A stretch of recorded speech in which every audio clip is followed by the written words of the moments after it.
What's going on, Vanquishers? Welcome back to the State of the Game. My name is Charlie, the creator and developer of the Vanquishers TCG. Today we're going to cover the segment of the ability cards. There is quite a bit to break down today. We appreciate all you guys' support that is tuning in from last week. Last week we have broke down quite a few series of cards from weapons, weapon mods, armors, and how they function. So we're going to go on ahead. Before we get started, I want to introduce the rest of the developers that help develop this game and what makes this game live. Hey everybody, it's Jason over here on the social media platform, communication contact. If you guys need to get a hold of me, you know what it is. Go to Vanquishers TCG on all our platforms and you'll be able to communicate with me so we can get all the information you need about and what you want to know about the game. Hey, I'm Jose. I am the web and app developer for Vanquishers TCG. Hey, what's going on? I'm Brandon, and I am the game balancer for Vanquishers. Okay, so without further ado, we're going to go on ahead and cover our abilities. Like I said earlier, we're going to go into how to use them. Brandon's going to go on ahead and break it down from the breakdown card, and I'm going to be showing you guys how they would be used in real time, essentially, during a game. This segment is not showing you how to play the game per se. This is just showing you guys the ability cards and how they function within our universe. Okay, so we're gonna go on ahead and get started. All right, so if we look at the ability card here in the example, we'll notice at the top, just like all the other cards, we have a card name. We have the energy point cost, and then we also have the card type. Underneath that, you'll see the ability type. And there are several different ability types. We have attack, support, trap, rift, vitality. And then underneath that, you'll see the ability information. And then a little bit farther down, you'll see the stat boosts. You'll see the vitality type. And then you'll also see your agility icon on the left there. All right, go ahead and take it away, Charlie. So we're going to go on ahead and show you guys how these abilities work in our universe. Okay, so here in this segment here, we have laid out 5 different abilities that pertain to Saigon specifically as a conjurer. So these are conjurer abilities, but they're 5 different types in our world. So you can end up with 5 total different types that play a little different in our game. Now the cards do explain how they're played, but we want to go ahead and show you guys how it will work. So first card we want to kind of cover here is the attack card. So attack cards are pretty simple. Essentially, you would draw them from your deck. The cost value at the top left corner is what it would cost in storage energy points to play. Once they are played, you do whatever it is that the card is stating you do, and you will discard them immediately.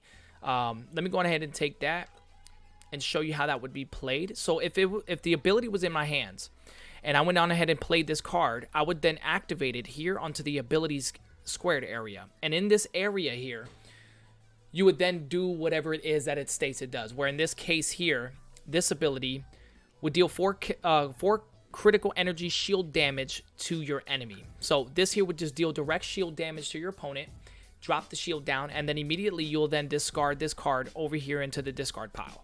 That's how attack abilities work. So let's go ahead and move on to the next ability here. Now this is a support card. So support cards are pretty much similar to attack cards. The difference is that they're usually pertaining support to your hero. So whether if it's in this case here, the energy recharge, we'll go ahead and place that in my hand real quick as if I drew it. So with energy recharge, you'll then activate it out into the field just like you would have with the attack card.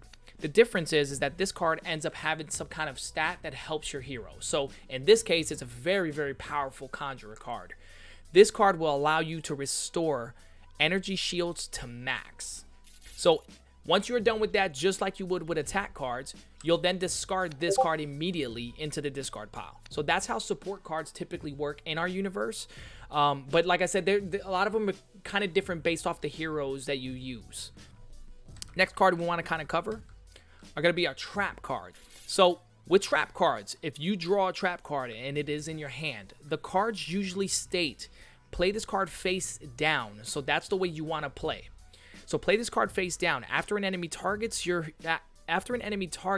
ignore all the damage. If the attack was a ranged attack, apply that damage to that enemy. So you'll end up potentially reflecting this damage and applying it to the to your opposing enemy. So the solutions we kind of came up with, the way this card would be played, obviously will be flipped upside down, and you'll place that on the field.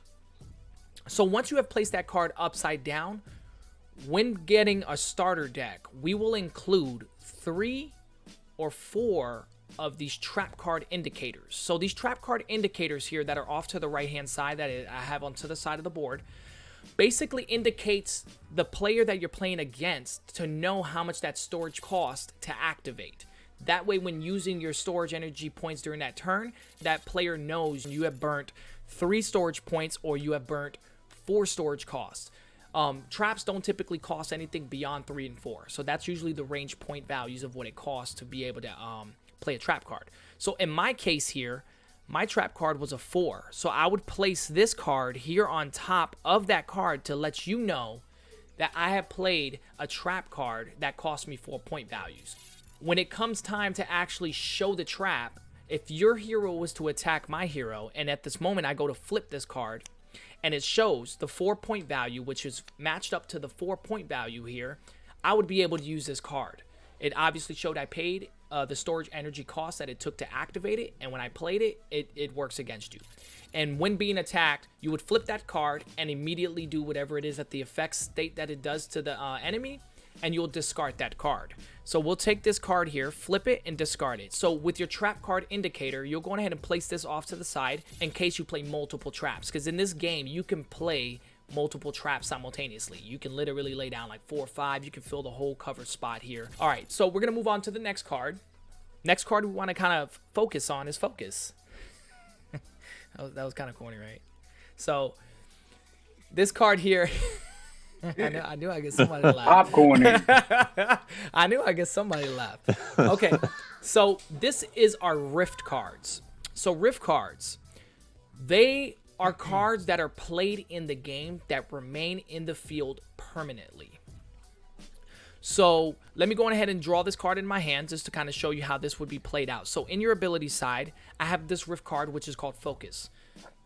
So with Focus, it costs me 2 to activate, which is pretty low cost value. I'll go ahead and play this card. So now with Focus, the way this card works, the information on it states play this card faced up. When activated once per turn, it'll cost 2 storage energy points to draw a card. So essentially, Saigon would be able to draw an additional card every turn once, but at the cost of 2 storage energy points. Now, you don't permanently lose this. It's just part of the consumption cost for that turn. And these cards will remain for the remainder of the game, unless there's other cards that destroys these type of cards for being in the field.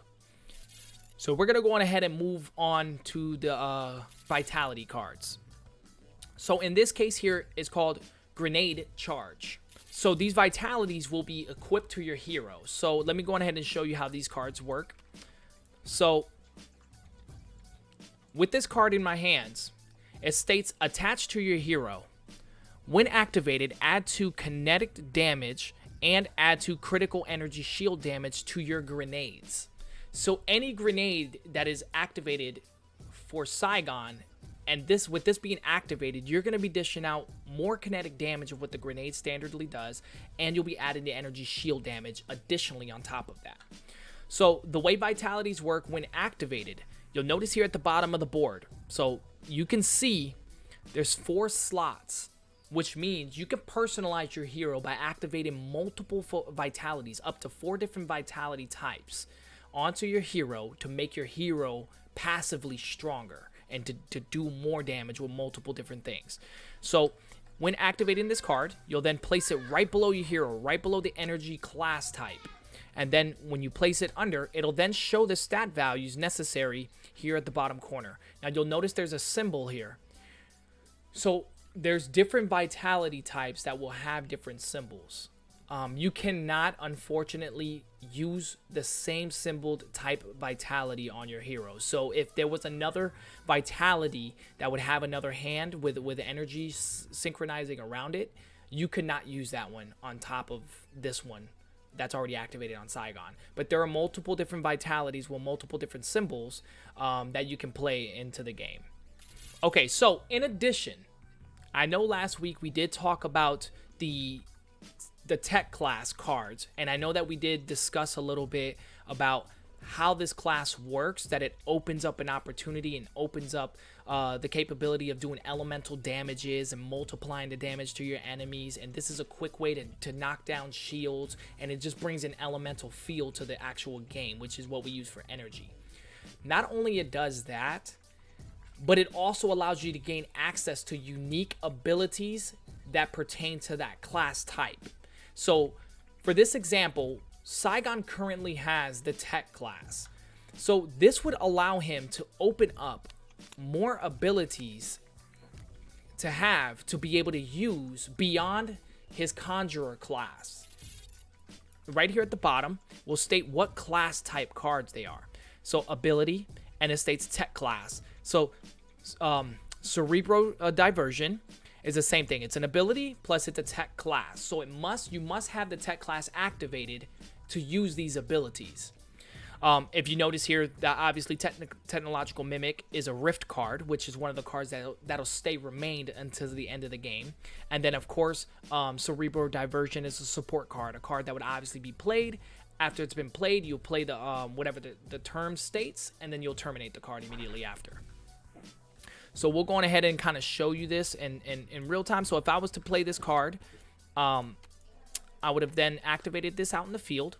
And this is how it would look in your slot here when using multiple cards. You'll go ahead and place multitudes of cards. You can actually stack all kinds of cards here in this slot. So you would be able to just keep stacking multiple cards in this little boxed area. If you're able to fit them, they'll pretty much play. We've had some cases where people were activating cards a little bit off the board, which is acceptable. It's acceptable too if you're using multiple traps, if you have all kinds of things for engagement, if you're preparing to bait your enemy in. This is ways you can use this setup. So in my case here, I'm not flooding my board with trap cards and rift cards and stuff like that. So this is essentially how it would look.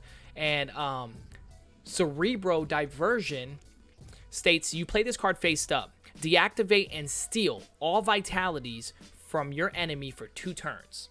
So you'll essentially be able to steal all the vitalities that were attached to your opponent and use them onto your hero for 2 turns on top of your vitalities. So it gets pretty chaotic, and this is where we were trying to explain to you that the game can turn real quickly with abilities, not just the weaponry, but abilities itself can help, and it really does change the fight significantly.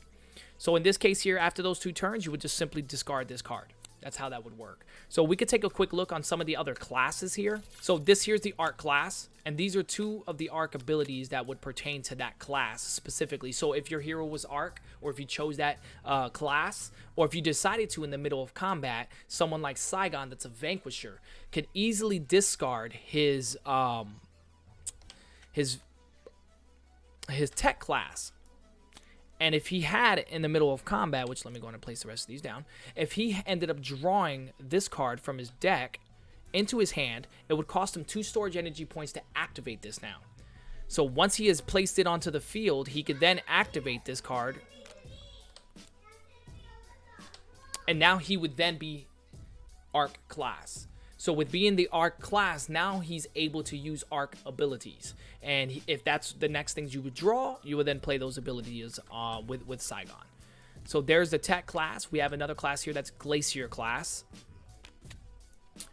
which the Glacier class breaks down into 2 other abilities that do obviously essentially stuff Glacier related.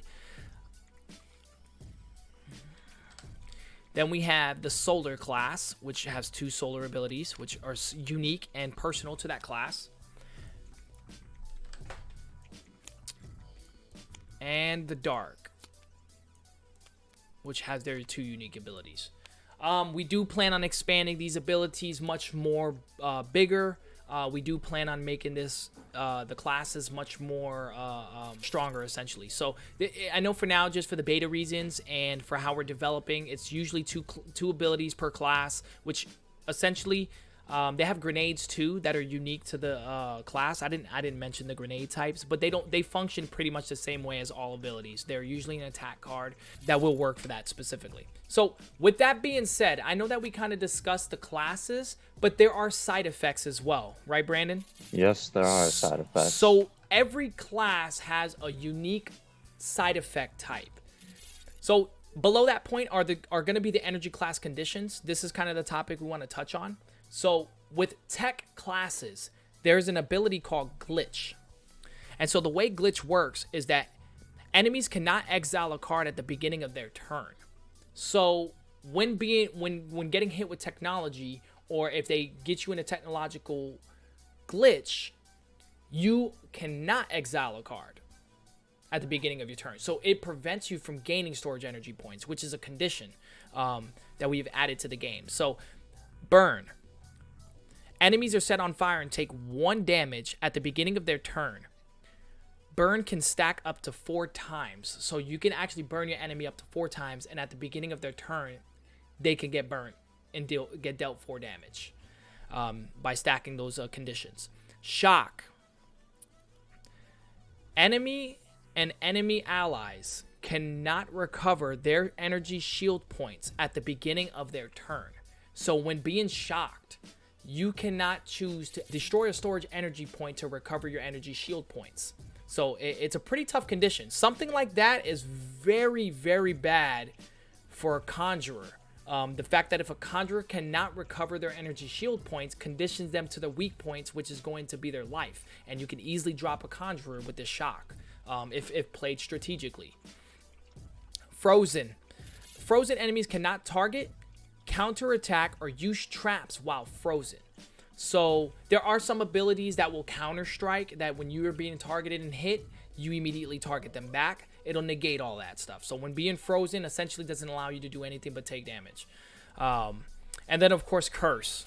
At the beginning of the turn, discard 1 card from the top of the cursed enemy's deck. So you'll be able to essentially keep discarding cards from their deck into the discard pile. Like you'll keep discarding it on them as they're cursed. We got a question in the Twitch stream from Ultimate Chaos 51, and he's just asking. He asked a few questions which I was answering during your information that you're bringing over, but he was asking, what's the basis of win, and basically I explained to him is beating your other hero. Then he asks, is it 1 hero per deck? So basically, your deck is built around your hero, and your hero is what you're building to fight your enemy. So in the sense of the style that you're playing, it's built around how you would like to fight. So it's the weapon that you would like to use, and the different, if you like, doing stat damages, or you like doing effects damages, those are all based on your personal style and how you want to do it. Just so you know, because we explained it in the first state of the game, the different heroes we have is the conjurers, the assassins, and sentinels, which then from there break into vanquishers and order members. So then from there, you have a plethora of options in the sense of what you can pick as your hero card that you fight with. And the way it goes is basically in the sense of you're thinking of it in a way of visualizing it, a one-on-one fight. So you're basically amping up, leveling up your character, getting them prepared for battle, and having that one-on-one fight with the other person. So the ultimate goal, to kind of summarize that, is to deplete the enemy's life points.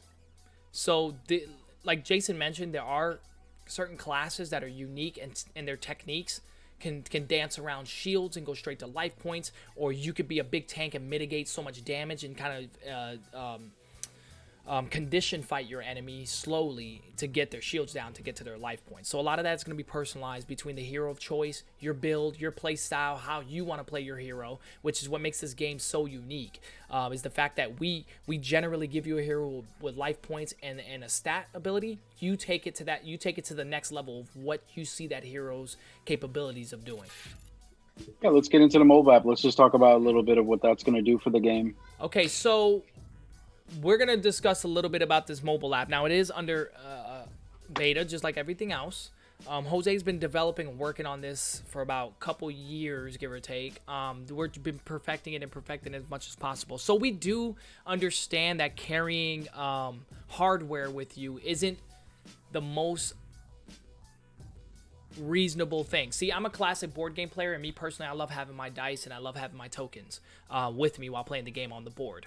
But we're making things more advanced for those that don't like to carry those things. So we developed this app is used to simplify and help keep track of your life points, help keep track of all the point values in the game. So I'm going to use Saigon, the demonstration that we actually have on the game that we've been building up during the beginning of the state of the game up until now, and how that would look on the actual app and how you would apply those values onto the app to help keep track of the app. So keep in mind that we do have a lot of ideas and what we plan on expanding with this app to help simplify gameplay to where you would only need your deck and your phone.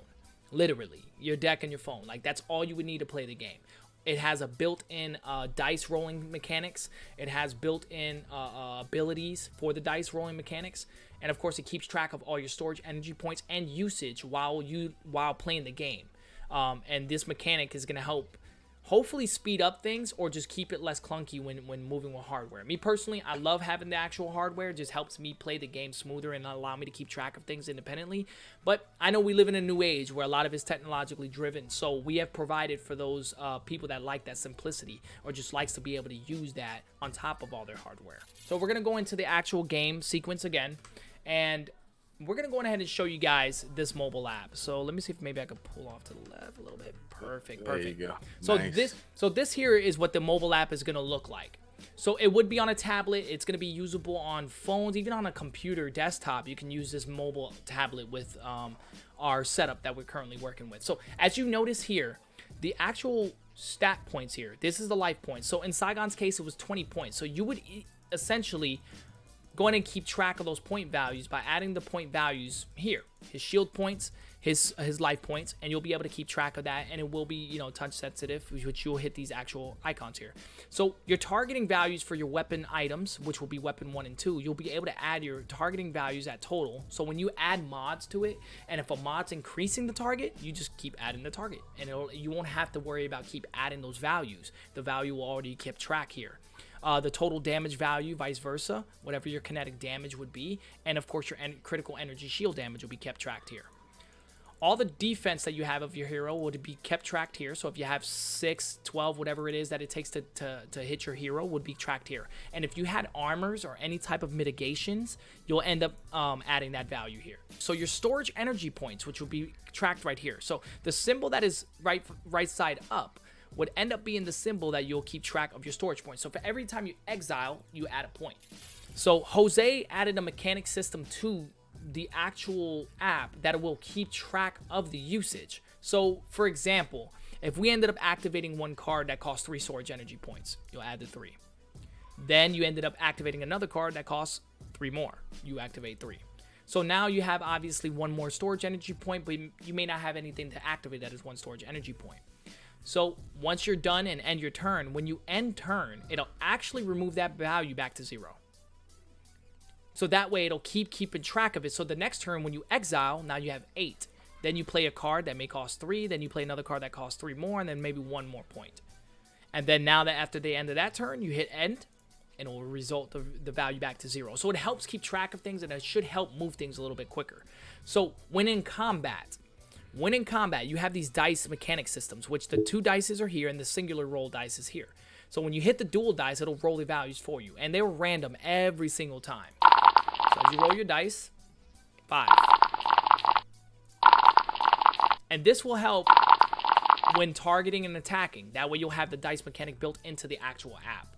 And then, of course, when using abilities, most abilities require you to use 1 die if need. If not, they'll just passively do what they do. But if they do require the singular die, this is what you'll roll to roll that singular die roll to get that outcome. You're missing that V trigger though. Oh, I was saving that for last though. Why you haven't snitched that out though? No, I lied. I truly forgot that. Okay, so another part of another part of the app as well is we're trying to integrate more where you can personalize it more. So if you had a hero you liked more, we're gonna in the future renditions of this, we want to set it up to where you can have your background artwork of your hero specific hero that you like, or it could be that hero with a certain element on them or a certain kind of energy focus that they're using because you like that, and that's the way you set up your deck. So to personalize it and have that connection with the app as well is another part that we're thinking about for people to use this. So V trigger, there is a V trigger button. I don't know how I missed the most iconic thing of our game. The V trigger here, once you hit it, it will create an electrical charge onto the app just to signify that you are under V trigger. So when you hit it, it'll just do this energy charge to the actual outer perimeter green area just to kind of show that you are actively in V trigger mode. Yeah, another future thing I wanted to do was once you activate your V trigger, depending on what character you have or whatever, it'll remove it from your storage points or from your storage energy. And it would add all the additional values to the actual points, similar to how when you end turn and it takes it to 0, you would add the defense, shields, and storage energy recovery points and all that stuff. And Brandon, you have anything to touch on this? No, I am a big fan of the app. I've been pushing this because I really don't like keeping track of these values on the game board. Harley likes the game board. I like the app. Yeah, I love. I like the simplicity. I want to know what I need to do when I need to do it. I don't like counting everything. Yeah, I don't mind it. I like it, man. The old school raw damage and moving things and getting it moving. Okay, so next state of the game. Now that we have covered the app a little bit, we're gonna try to set up, and I'm gonna say try because with the holidays coming by, we might be a little pressed for aftershock of the holidays. We got to kind of recover from that. But we're going to be setting up beta gameplays. I would love to open that up. I don't know how you guys feel about that. How do you guys feel about that? No, I feel good about it. I think we showed everybody how everything works, and I think it's time to show them how we play the game. Okay, so Jason, how do you feel about that? Well, and I say at the end of the day, let's go ahead and show them show them the magic of how to play this game and show them what is a Vanquisher game play like and how you can make it very much, strategic, tactical, and connected to your own personality and the way you want it to be played. I think it'll be awesome. So I'd say the next state of the game that we're going to set up is going to be a live battle, and we're going to go ahead and do that with two developers. We'll set that up with 2 developers. Play the game, and we will stream it live, and we'll review the game as we're going through it, and I'll be kind of explaining and spectating what's going on during the gameplay. Next. Oh man. Oh, hey, see, I already knew Brandon was gonna come into the topic, man. You see, that right there is the game balancer. This man loves whooping people's butts, man. Let me tell you something. He's a good strategic player. I'm ready. He don't want to play against me, though. Oh, there we go. There we go. I'm willing to play anyone at this point. He don't want to play against me, though. All right, so main event. Next stream, next state of the game will be battled between the 2 developers. That's actually been the 2 rivals that's been battling back and forth aggressively, balancing 2 characters that were so hard to balance, but these 2 guys managed to freaking balance it. It's awesome. So we're gonna go ahead and have Jason and Brandon be the 2 to go at it on the next state of the game. We're gonna go ahead and show this game played out in live action, and as we're playing the game, we'll be answering questions and explaining how the game's functioning and how they're going through it all. So until the next state of the game, main event, Brandon versus Jason. Please tune in on the next state of the game. It's going to actually be pretty epic, man. Let's take them out. It's going to be pretty epic. And everybody that is supporting, we really do appreciate everybody. Don't forget to go onto our website, www.vanquisherstcg.com. Make sure to subscribe to the newsletter to get exclusive updates on everything we're doing, what we're working on a day-by-day basis. Don't also forget that we do have merch store. We have a merchandise store in our actual website. So make sure that you check that out. Every dollar is going towards the development of this gameplay. All right, everyone. Thank you for following. I just want to say, if you're going to follow us, tell your family and friends, go to Instagram /VanquishersTCG. For Twitter, the same thing. So Twitter /VanquisherTCG. Our YouTube is youtube.com/VanquisherTCG. So the more follows, the more spread of the word. It gets us an algorithm so that we can get more eyes on the product and more eyes on the mission of getting this to the world. So everyone, please just spread it out as you have been, and we do appreciate the love we've been getting so far. We hit over 500 likes this week, and less than 24 hours, we already went 30 plus from that. So we're just we're on momentum. We just need everyone to keep pushing. We appreciate it. We're climbing. Don't forget to smash the like button. button, the share button. Share it with your mother, share it with your grandmother, share it with everybody, man. And whoever got the accounts, man, just share it with everybody. Let them all know that we're here, man. We're developing something that's game breaking, that's gonna change the world. Trust me when we tell you. Everyone's going to love this game. If you spend a little bit of time with this, you're going to love this game. You're going to love the personalization systems that we built into this game, like MMO style. So just like we say every day to the game, we appreciate everybody's support. Vanquishers, Out. out. We're out. Deuces.